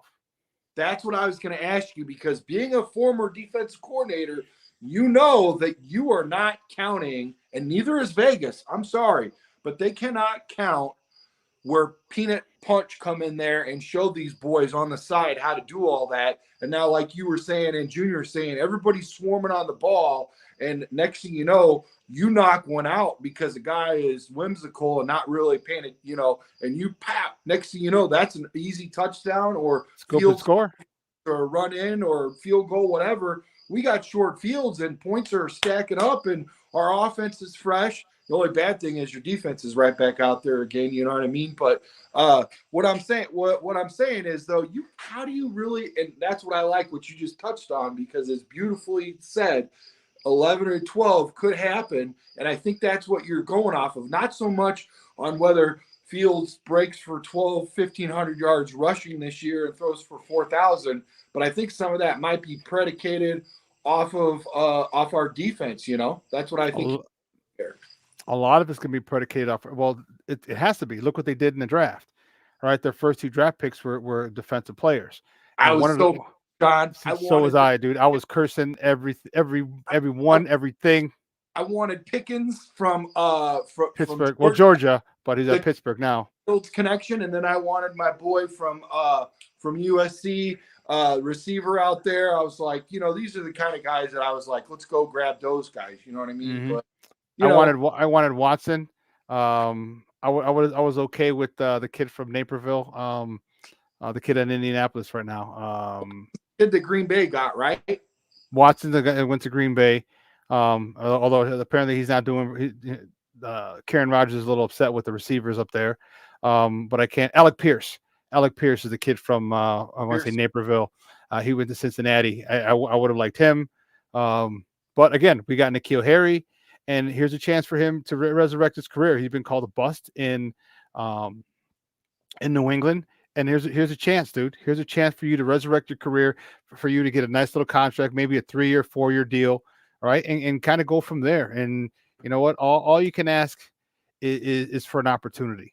You know what? And you got a fresh opportunity, because the one that you had, for whatever reason, didn't work out in New England. Okay, but now you're on a clean slate. That's what I really like about this. Everyone starts with a clean slate here with this new regime. And you know what? It's unfortunate he got hurt. Okay, because I think he would have been one of the biggest benefactors of, having a clean slate. And don't listen to guys like saying, "Oh, well, he didn't separate much in practice and he didn't do that." He had a chance. He could. Come on, man. Listen, his deal is literally just going up and getting the ball, which is why I was happy, because again, you get the ball on the +30. You know, they come out for they get a first down. All of a sudden, you punch it out, and we get the ball. Oh shit! Now what do? Now you got to go up top. You got to go take a shot right off the bat. There you go. That's his game. And now you're gonna have a guy who specialized in that in college. And he had a couple catches like that in the NFL, but it didn't have the same success. But it doesn't mean he can't do it. So now you're gonna see, like, here you go. Here's what you wanted. You got a new start. Go get it. Yeah, I like this Armando, dude. I'm watching you, man. I hope that you hang out sometimes when Sean's not around. Hey, you travel on the road well, Sean. This guy, he's great. I like this guy. He's got good. See what he says? He says there will be games where we will say how did they win that game. I hope so. That'd be really cool, man. And I'll tell you how they're going to win it. I'll tell you how they're going to win it. They're going to play fundamentally sound football. Yeah. They're not going to have penalties to shoot themselves in the foot. Okay, they're going to let other teams have. You know what happened yesterday in the opening drive, third down. What do? False start on encroachment on the defense. Yeah. Okay, kept the Bears drive alive. They didn't have to run a play on 3rd and 1. All right, the Bears are not going to shoot themselves in the foot. 3 penalties yesterday. Think about that. Think about the fact that for about 3.5 quarters, because remember, they only played one series for the first team. For 3.5 quarters, you had a whole bunch of second and third and fourth team guys, and they had 3 penalties for 3.5 quarters. Okay, that discipline is being instilled in them, is being demanded in them. And as a football player, and as not even just a great one, but as a football player, you want to be coached. You want to be coached, and they're being coached well. And they're saying, hey, listen, there's accountability. We got 6 guys here who play in defensive end. We got 4 guys here trying for this slot. We got 3 guys behind you who want this edge rush position. Go ahead, jump offside. Your ass is out. Next guy's in. Kind of like Ohio State or Alabama. You screw up, I got 3 5-stars behind you. And you know what? To your point, and I'm sure Armando could testify to this. When you're an offensive lineman and you start getting into the 3rd, 4th quarter, all of that conditioning that you spent and you took all that time and you got yourself prepared. I used to get weak in the knees, man, shaking. I needed some water. It's hot outside. I'm freaking getting rid of the West Nile mosquitoes and stuff, slapping myself in the face. All these little things are irritating the piss out of you. And next thing you know, your hand's down in the dirt and you're getting ready to block. And this guy looks like he's coming in to kill you because he sees you're a freaking hot mess. Well, guess what? The next practice, we're down on our freaking faces. And my coach is saying, all right, push-ups to your asshole bleeds. And everybody, as you go down, you say, thank you, Hyatt, which is my last name. Thank you, Hyatt. And I'm telling you what, most embarrassing thing ever. and those good boys, they don't want to drink. You talk about drinking beer and hanging out. You don't even walk with somebody after that exercise.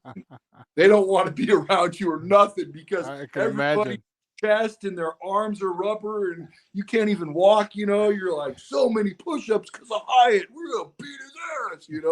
So there's a lot to do with that. You know what I mean? Yeah. And that's what you learn, though. That's where you learn to not jump off sides, bro. You know what I'm saying? And it's about accountability. That's where that brotherhood and that's where that bonding where I talked about their outing at Wrigley Field, their outing at the Sears Tower. I still call it Sears.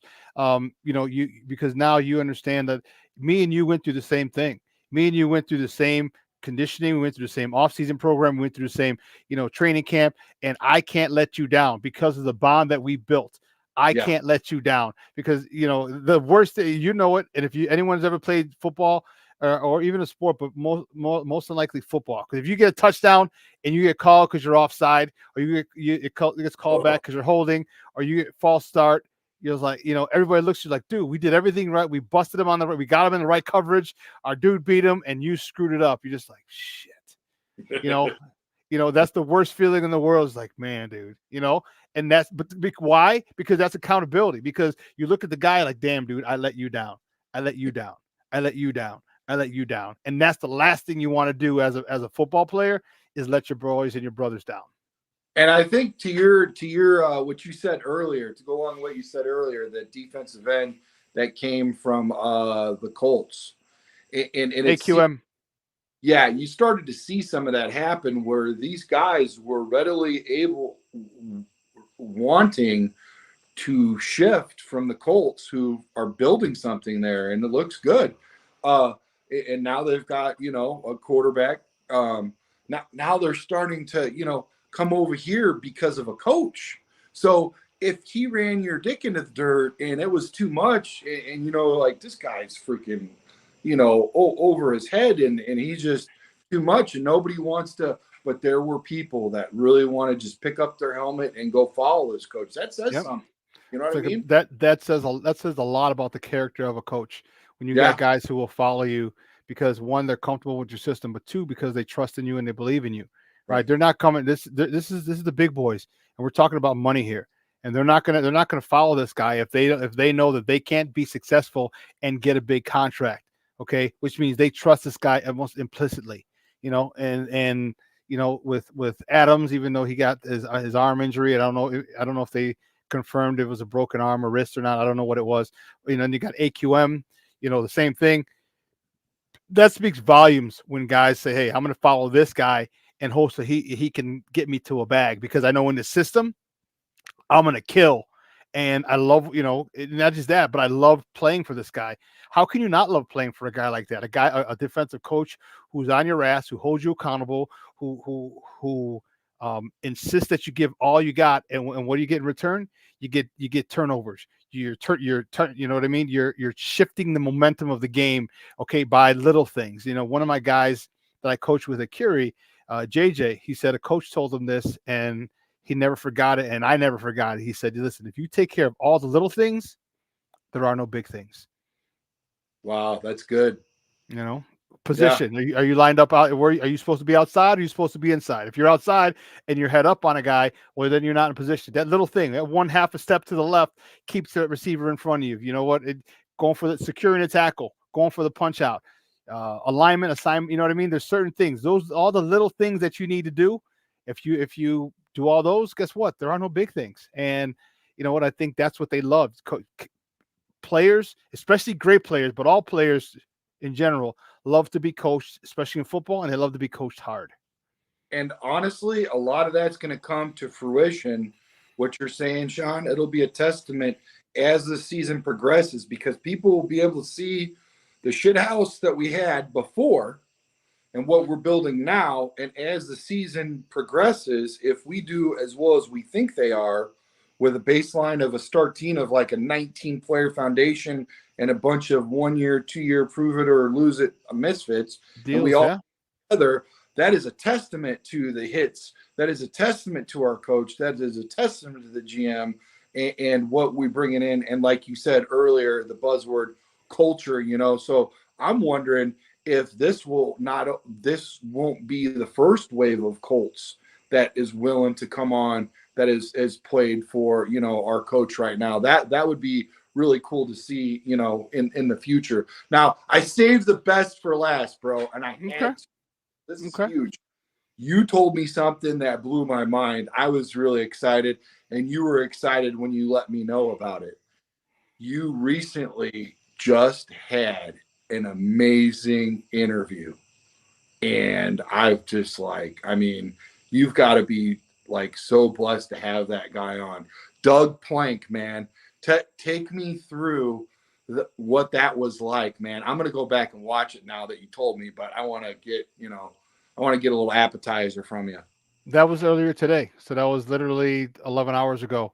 Oh, wow. I got to interview him. He came on at 10 o'clock, and listen, I was fired up. I reached out to him. Hold on, I'll tell you exactly. Um, uh, I reached out to him the other day, a couple weeks ago, actually, and when I saw that it was him, I'm like, get the no way. Here we go. I reached out to Doug Plank July 14th. All right. And I just said, "Hey, good afternoon, Doug. I'm Shawn Sierra from Sports Zone Chicago, and I'm reaching out to see if you'd be available to come on my show / podcast, Sean and Maya in the morning tomorrow at 11 a.m. Central, 9 a.m. Pacific." That was July 14th. He didn't get back to me until August 13th. All right. Just last week. So a little less than a week ago. He's like, "Sean, I'd be glad to come on the show. The best way to communicate is my phone." He gave me his number, leave a message if I don't pick up. So I reached out to him. We talked. We had a phenomenal conversation. And I was like, "Well, can you come on Friday?" He's like, "Oh, yes. Oh, yeah, yeah." So I had him on today, and he called me this morning. He's like, "We're still on today." I was like, "Yeah, Doug, we're on." I didn't tell you that, Junior. He called me earlier today, like basically we're still on. Like, "Oh, we're still on, Doug. Is everything okay? Like, are you calling me? Is something happening? Are we good?" He's like, "No, no, no, no. It was actually in the show. It was right in the middle of in the first hour of the show because he was coming on at 10 and I started at 9." And he called me. I'm like, "Oh shit!" I'm like, "I'll call you on the break at the 9:30 break." And he's like, "No, I just want to make sure we're on." I'm like, "Yeah, we're on, dude." But you know what? It was great because of my age. I'm 51, so I got to see Doug Plank play. He's the guy that the Bears 46 defense was named after. I used to watch him, decapitate receivers. All right, and that's the football I grew up on. And him and Gary Fensick were just and then Todd Bell. Those guys were just destroy people. And that was the type of football that I grew up watching. That was the type of football, the way I started to play football. Always attack. And then Walter Payton. Never die hard, never die easy. So those type of things, and to get the chance to speak to him. Yeah, the Jimmy Giles hit. So I asked him, because Junior always talked about the Jimmy Giles hit when I told him, about last week about Doug Plank calling me. He was like, remember when he hit Jimmy Giles? I'm like, yeah, he did. So he told us a story about that Jimmy Giles hit, and it was hilarious. He wasn't even supposed to play. They had played the Steelers the week before, and he tackled Franco Harris. He said, but he hit him, he fell on him, he fell on his foot. His foot was standing up and he fell on his ribs. He said his ribs fell on his foot, I should say. He said he broke 3 ribs. He goes, I don't know if you ever play with broke ribs. I'm like, I play with cracked ribs. I said, believe me. I said, he goes, you can't sneeze, you can't cough. I said, hell, you can't even breathe. It's like, you don't want your diaphragm going like this because this shit hurts. Yeah. And he goes, Buddy's like, well, he said he didn't practice that week. He goes, and Buddy's like, you know what? He goes, I might have your stuff down, bring your stuff down to the field just because in case someone gets hurt. He's like, all right, but Doug's thinking he's really not going to play. He said he gets to Soldier Field, or he gets to the locker room, and all his equipment's there, everything. He's like, what? And Buddy's like, oh yeah, I decided you're going to play. He goes, just go in a training room, because back then he could just go in a training room and they'll take care of your ribs. They gave him a cortisone shot, and he played, and he put that disgusting hit on Jimmy Giles, and he said he got fined. He goes, that was the first and only time he's ever got fined. But he said, yeah, he was playing with broken ribs in a game he wasn't scheduled to play initially, but he did, dude. It was really cool, man, to interview one of my my favorite players, one of my favorite players growing up. Yeah, yeah, that's, dude. I mean, you want a legend. Holy moly! Yeah. Hey, he only got fined one time? Yeah. So the only time he ever got fined. He probably not like playing in today's NFL at all. No. He wouldn't be able to do what he did, and the stuff that he did was legendary. Yeah. And he led with his helmet. You could do that back in the day. And he said it was funny. He said he got fined. He got fined more than he made that day. So he said he lost money that day.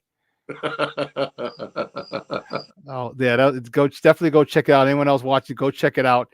That was a great interview with Doug. And then he's like, oh dude, he goes, he's like, yeah. I said, yeah, I'll reach out again during the season. He's like, oh man, yeah, great, I'd love to come back on. And I was like, of course, Chicago, you coming back, every week, every other week to talk Bears football, of course. And so we hang up. I don't know, about 2 hours later, I'm doing some work. I'm looking at the Forex market that I trade, and I get a phone call, and it's a 480 number. I'm like, that's Arizona. I'm like, who the hell? I'm like, that's not Doug. I'm like, because Doug, I have his number saved, from before. So I'm like, who the hell is this? Another stupid scam, or your student loans, or whatever. I'll pick it up. Pick it up, and I was like, hello. He's like, hello, Shawn. I'm like, Doug. He's like, yeah. He goes, I just want to call him. Thank you for having me on. I'm like, whoa, whoa, whoa, whoa, whoa. I was like, stop. I was like, I was going to call you when I'm done in a minute. I said, but I want to thank you for coming on, dude. I'm like, it was my honor to have you on the show. It was my honor to, a guy that I looked up to, and, that I really admired, growing up, to interview.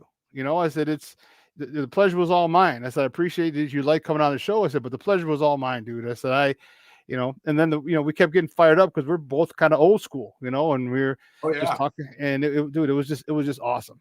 That was just awesome, awesome, awesome.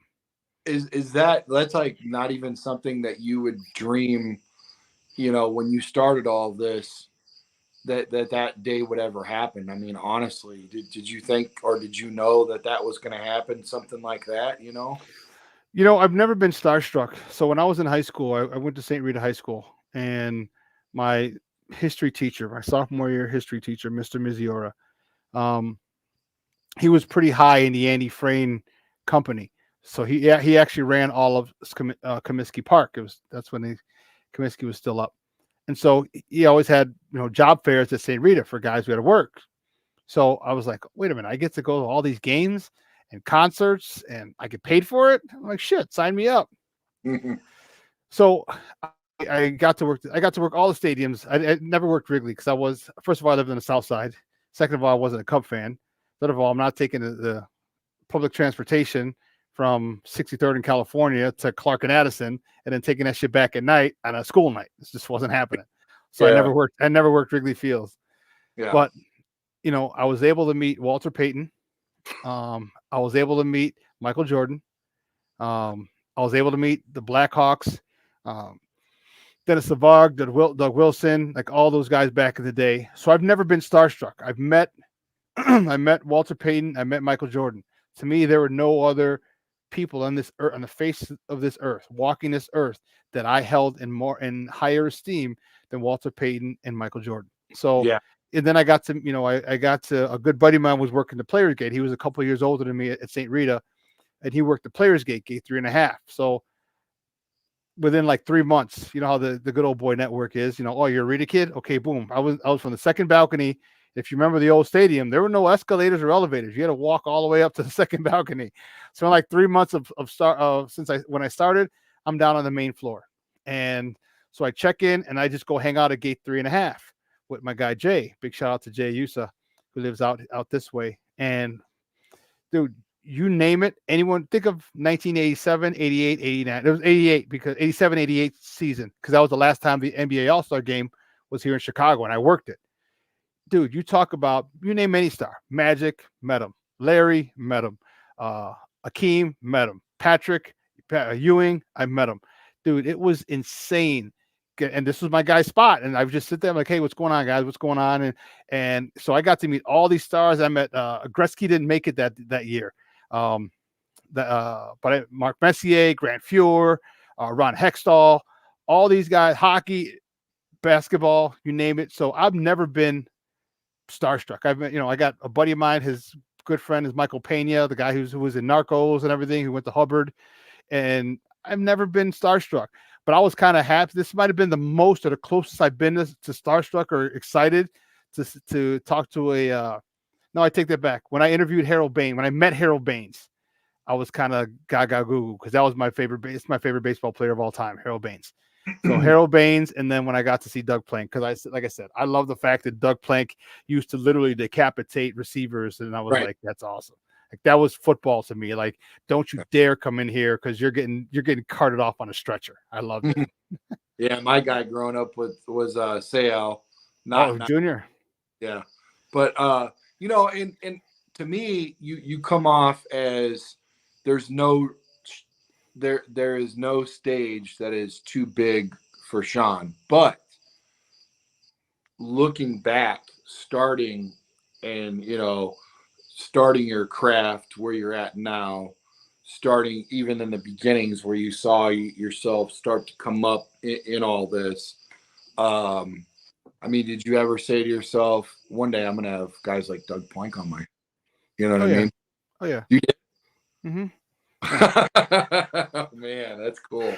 It was part of it is I've been around pro football players my whole life. So when I was playing with the Chargers, when I was playing with Junior was we were teammates. We used to volunteer the Reeve Sorry football camp. And that was one of the things that our general manager was like, hey, listen, go do this. He goes, you just never know what connections you make. He goes, volunteer. He goes, they might pay you, they might not. He goes, but don't do it for the little measly fucking $100 that they're going to give you. He goes, do it for the connections you're going to make. He goes, that's a lot more valuable than the little, 60, 80, 100, $150 that they give you for the day or 2 days, whatever. So I went. All right. And dude, you name it. Mike Brown, Anthony Thomas, the A Train, David Terrell, Brian Urlacher, Jerry Azuma, all these guys when they're all rookies, like the Bears rookies, always have to do these little things for the community type deal. Reeve Sorey, former Chicago Bear, had still has connects to the team, and so they they have the rookies going 1 day, maybe 2 days. So dude, I got to meet all these guys. I became good friends with Jerry Azuma. We used to hang out at the clubs back in the day when that was back around the turn of the around 2000. You know what I mean? So I got to hang out with, we used to hang out with him, the A Train, David Terrell. We'd be all up and down Randolph Street and shit like that. It was crazy. So, I'm never, as far as athletes, I've never been, again, after meeting Michael and Walter, there's really nobody else. That's cool, man. Yeah. So do you have anything, big projects or anything coming up here? Any big events that you're getting ready to be a part of? Yeah. So we're working on it. I gotta dot the I's and cross the T's. But for Sports Zone Chicago, we're gonna have a Bears post Monday. So we're gonna have a special guest, a special segment every Monday.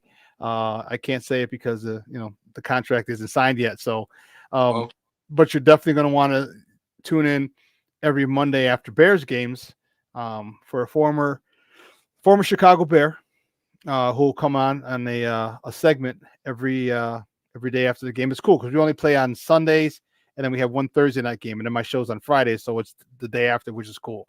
So we don't have any I don't think we have any Monday night games. So my show's not on Tuesday, so it works out perfectly, and that's going to be really, really, really cool. Everybody knows who this guy is.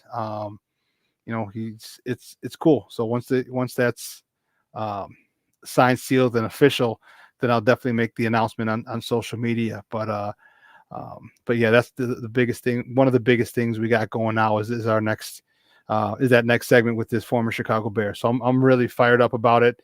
I was talking to him yesterday. We were going back and forth yesterday, texting, or 2 days last week. Now, I don't even know what day it is.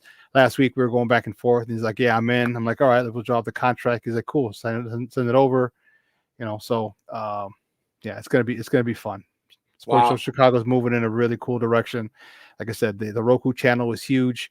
And then we just want to provide opportunity for people. We're going to get a shitload of interns. I just got connected with this whole, oh my God, this is crazy. Like I can literally get interns from any college in the country. I was like, holy shit. So I was working on that today. That's what I was working on after I got off the phone with Doug. I had to do that today. So there's going to be a lot of cool stuff, because I'm going to let these interns be creative, so there's gonna be a lot of cool shit coming up on Sports Zone Chicago. So you're definitely going to want to follow us on all social medias, and make sure you check us out, Shawn and Maya, in the morning on Monday, Wednesday, Friday. And I like the fact that you're headed in a direction where it almost, to me, like I said, I'm a greenhorn, so I haven't been around too long, but it's very organic. You're traveling in your own direction, and you're not really copycatting or following anybody. You guys are cruising to your own, tune. You know what I mean? I think that's really cool and special. You know what I mean? And that's the one thing that I wanted to do, is do our own thing. We're not, there's no corporate. All right. So we can say shit. All right. That was bullshit. It was fucking crazy. We can say that on our thing because that's how we talk. All right. That's how you talk. If me and you were sitting and watch the game, like, that's bullshit. That's a bullshit call. All right. I don't want to say that was a horrible call. Okay. You can say a horrible call, but that's not how you talk in the middle of in the middle of a game. And that's what we want. We want to keep that realism toward our fans, the people who follow us, because that's how they talk. That's how we talk. It might not be politically correct, and I don't give a shit. I'm a football player, football coach. Football has been in my blood since I was 10 years old. All right. Even before then, I started playing at 10 years old, but it was in my blood before then. So we keep it real, and people, you know what? The only thing I can be is me. The only thing I want to be is me. Right. Right. And if you like me, you like me. If you love me, you love me. If you hate me, you hate me. We all have, you all have we have our own opinions, and that's cool. So that's the only person I want to be is me.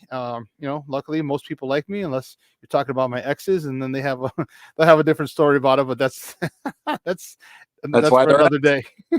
there. But yeah, just be, I love being me, man. I love, I've been in front of kids, I've been in front of a classroom, I've been in front of a team. So talking sports, something I've been doing since I started playing t-ball at like what 4. That's awesome, man. That's really cool. Hey, man, thanks for being on our show and taking the time. And it was hard to nail you down. You're making moves over there. You got so much going on, and I had no idea how busy you really are until I interviewed you today. You got a lot of irons in the fire, brother. So keep up the great work, and I got to pick my game up, man. There's a lot to this. Well, So whatever it is you want to do with this, do it. right, You don't have to ask permission from anybody. yeah, Just do it. And when you wake up in the morning, or when you're working on this, everything you have that you want to do has to be toward the betterment of Monsters of the Madhouse, of your podcast. It could take a while, it could blow up in a heartbeat, who knows. right, You just never know, but you just got to put something toward it every day. yeah, Be non-wavering, because there's going to be some people say, well, try this, well, try that. You know what, if it doesn't work for you, okay, then don't, listen to people who are successful, take some tips from them, but yeah, you have to be authentically you, yeah, because that's you don't ever have to put a front on. You don't have to, fake, and trust me, people know when they're dealing with a bullshitter. You know what I yeah, mean? They know, and if you are who you are, and that's the way you come across, you don't have to worry about being anyone else, and people are going to love you for being you, or they're not going to like you for being you. But either way, you can sleep easy at night, and you know what? The true people who like you, they're gonna tell, you remember that commercial? They tell two friends, and then they tell two friends, and so on and so on. So that's just that's all only advice I can give you. Just be you. And well, unlike Matt Nagy, be yourself. How about that? Be yourself. I like what you said earlier, man. There's a lot of truth to that. Do all the little things well, and you don't have to worry about the take other shit, you take care of the little things. There are no big things. right? You know. Yeah, So yeah, and I've never been one to be afraid to apologize if I'm wrong. And I think people that goes a long way. If you fuck up, you fuck up, and like, hey, you know what, I was wrong. What if I criticize a guy, like Tony La Russa, like I don't like him as a manager for the Sox. I just think it's the game's passing by. But there's a couple games he won. Everyone talks about the games he lost, and they want to bitch him on. I'm like, yeah, but you didn't talk about him, substituting Gavin Sheets a couple weeks ago for as a pinch hitter, and Gavin Sheets gets the game-winning hit. I'm like, if you're going to give him shit, then you better give him credit when he deserves it. You know what I mean? So I have no problem, being honest. And if I'm wrong, I'm wrong. You know what? Guess what? I've never been 100% right, and I don't think anyone else has either. But I right, stand by what I say because of my experience. And if I'm wrong, I just say I was wrong. No big deal. right. Superbeck, Shawn Sierra, everyone. Make sure you check him out with Sports Zone Chicago. Thanks again, brother. Dude, no problem, man. Anytime, just hit me up, man. We'll set up a time if I'm busy. I got a busy schedule, but I'll fit it in somehow, some way. All right. Thanks And that's again. and real talk. That's no bullshit. Like some people say, yeah, we'll talk to me, we'll do it. And if you ever need me, let me know. And if I don't have to produce a podcast, like I said, we're getting a whole shitload of interns, so we'll have them do it. And if you ever want to talk Bears, just hit me up, dude, and we'll be good. Yeah, man. You know what? Mm. If are you and Lester related? Because I feel like some of the stuff that you say is like, I mean, seriously, you guys are like cut from the same cloth, man. It's really cool. No, You know? we're football guys, dude, and that's what it is. Yeah. That's why this interview was so easy, because you're a football guy too. Well, I mean, And how you're so amicable and willing to help out, and I'll come on, and he's been battle tested. I've asked him short notice. He didn't have nothing going on. He was traveling like from his secular job on the train, and then boom, here comes Lester, man, saving the day, because somebody dropped out last minute. let's go. It You was know, so, you know, people get an overinflated view of themselves. And though there's so many people in this industry, I just want to bitch slap. Like I wouldn't even have the respect to punch you like a man. I would just bitch slap you. You know, like who did that when they come up? Bertie Mac comes off the train. yeah, because I've seen so many people who think that they're superstars, all right, because they talk sports in this industry, and I'm like, you're not doing shit. Like no matter how big I become or how big Sports Zone Chicago gets, and I plan on it getting huge, I'm not solving the world's problem. I'm not solving hunger. I'm not curing AIDS. I'm not curing, you know what I mean? In the Yeah. big scheme of things, I'm talking sports. Yeah. Right. And, I was taught like I'm no better than anybody else. You know, I just have taken a chance and doing what I love to do, which a lot of people, are afraid to do for whatever reason for their issues. But, it's, when I've gotten big, dude.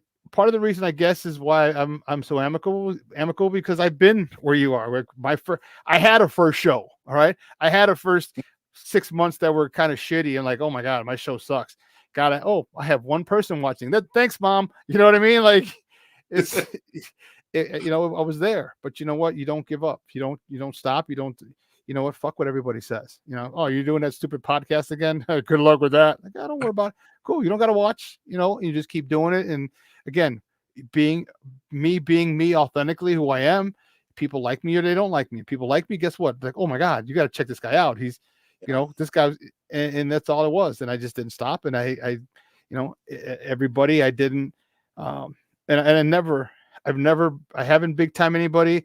And good Lord, I don't anticipate I'm big timing anybody. You know what I mean? Because there's a couple people. There's one girl. She's on ESPN now. She was on my show a couple times or one time, and I called her back. I reached out back to her. This is right before she was working for the Tribune, and then before she got to ESPN and blew up. She's pretty big now, really big. And she just big time me. I'm like, really? Like you can't talk? Or I asked a couple beat writers for the Bears. One of them, the Sun Times, is like, well, I'm really busy. I can't do it. I'm like, okay, but I hear you on the Score. Every 2 weeks or 3 weeks. It's not even a regular gig, but they'll ask. But because it's a bigger outlet, like, come on, man, you don't got to be a douchebag. You know what I mean? Like, okay, you know what? I don't even want you. And because truth be told, and not being braggadocious, I don't need them on my show. Right. You know what I mean? Like I know as much, if not more, than most of these writers. Period. I only want them because of their name. All right, so people can say, "Oh, okay, he got it from the Sun Times, he got him from NBC Sports Chicago, he got it from here." But I could tell you more about the Bears and more accurately than most of these jamokes, because most of them never played the game, or they played at a high school level. Right. So I'm confident in my knowledge because of who I am, because of my experience, and I truly don't need anybody. I just get them because people get tired of seeing my dumb ass talk all the time, so I need to get other people to talk. And one day you will wake up and have Doug Plank thank you for being on your show. That's awesome. That's awesome. All right, brother. Hey, all right, man. Have a good night. Hey, no problem. You too, man. It was fun. All right. Yeah. Thanks. Later.